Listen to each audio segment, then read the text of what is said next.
We're here at ASCO 2024 in Chicago, and today we're presenting data from this project where we employ a machine learning framework, ecotyper, that basically is applied to the molecular data from patients with melanoma treated with immune checkpoint inhibitors.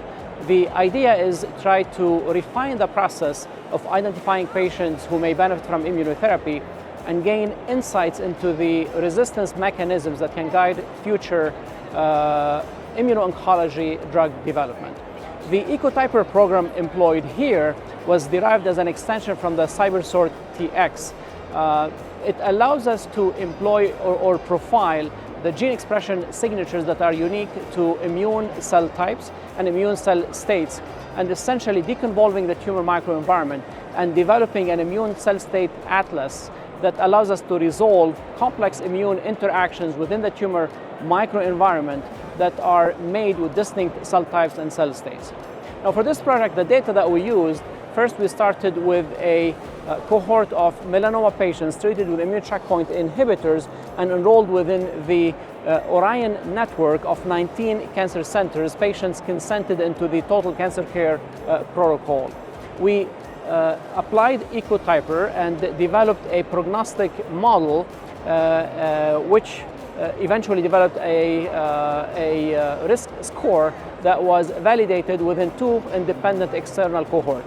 The first one is E1609, which is a phase 3 study of patients treated with ipilimumab, an immune checkpoint inhibitor, or interferon alpha as a control arm, cytokine, non-ICI.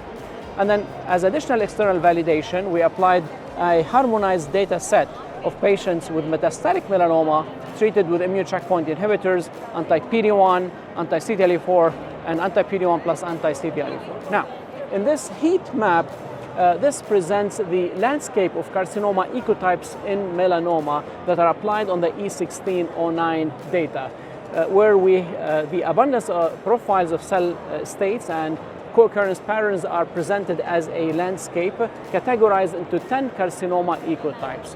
Each column in the heat map corresponds to a patient sample, and the rows correspond to the different ecotypes that are defined by the cell types and the cell states. Now, as far as validation within E1609, in the beginning we applied a multivariable Cox regression model that selected 5 different carcinoma ecotypes, and these were CE1, CE5, CE7, CE9, and CE10. CE1, essentially, this is a lymphocyte depleted carcinoma ecotype. On the other end of the spectrum are CE9 and CE10, which are pro-inflammatory lymphocyte rich carcinoma ecotypes, and CE5 and CE7 are in the middle. So what we find here in the Kaplan-Meier curve is that patients with a low risk score in blue had a significantly better survival to patients with a high risk score. Now, when we divide the patients or separate them by those who are treated with an immune checkpoint inhibitor, ipilimumab, compared to those treated with interferon alpha, the ecotype risk score continues to separate patients treated with the immune checkpoint inhibitor, but not with interferon alpha, supporting the predictive value of this risk score in relation to immune checkpoint inhibitors.